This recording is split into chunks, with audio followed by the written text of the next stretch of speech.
इस टाइम पे अगर आप जग गए ना, तो वास्तव में ही दिल्ली पुलिस में एक वैकेंसी लेकर के चले जाओगे। मैं ये कहने आया हूं कि सेल्फ स्टडी, ऑनलाइन स्टडी और मॉक टेस्ट, ये तीन सिलेक्शन के मूल मंत्र होते हैं। ये तीनों चीजें यूज करनी होती हैं। इनमें सबसे ऊपर मैंने रखा है सेल्फ स्टडी को। ध्यान रखना बच्चों, इसमें सबसे ऊपर सेल्फ स्टडी को मैंने रखा हुआ है। क्यों? क्योंकि ये ऐसी चीज है कि आपके नीचे की दो चीजें भी नहीं होंगी ना, तो भी शायद सिलेक्शन करवा दे। कि आपने ऑनलाइन भी नहीं पढ़ा, आपने मॉक टेस्ट भी नहीं दिए, फिर भी इसमें इतना दम होता है कि शायद सिलेक्शन करा दे।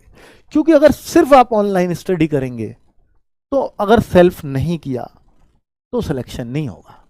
ऑनलाइन के साथ भी सेल्फ करना पड़ता है।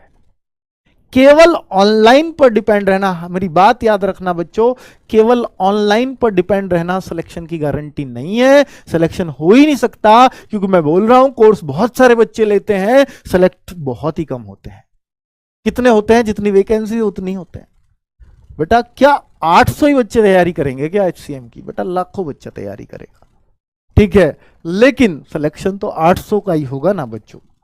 तो वो क्या कमी कर देते हैं? वो बेटा बस ऑनलाइन पढ़ रहे हैं तो पढ़ रहे हैं, कहीं से कुछ पढ़ लिया, कहीं से कुछ पढ़ लिया, ना ये पता है कि मैं रिवीजन कर पा रहा हूं, मेरे दिमाग में आ पा रही है नहीं आ पा रही है, बस सब वो पढ़ रहा है मैं भी पढ़ रहा हूं। इस तरह से नहीं चलता बेटा। सिलेक्शन तब होगा जब आपको एक एक सब्जेक्ट पर अपने पर भरोसा हो जाएगा कि मैं हाँ कर सकता हूं, मेरा हर चीज पर कमांड है।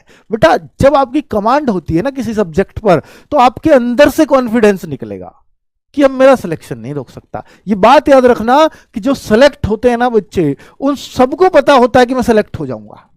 क्या क्या बोल दिया सर? बेटा जो सेलेक्ट होते हैं ना, उन सबको तैयारी के टाइम पे पता चल जाता है कि मैं सेलेक्ट हो जाऊंगा। ऐसा है क्या? बिल्कुल। हाँ, कुछ डाइसी वाले बच्चे जरूर होते हैं कि मैं किनारे पर हो पाऊंगा नहीं हो पाऊंगा, वो एक अलग बात है। लेकिन टॉपर को हमेशा पता होता है कि मेरा सिलेक्शन कोई रोकने वाला नहीं है। उस लेवल की तैयारी करो आप, है ना बच्चों। तो सेल्फ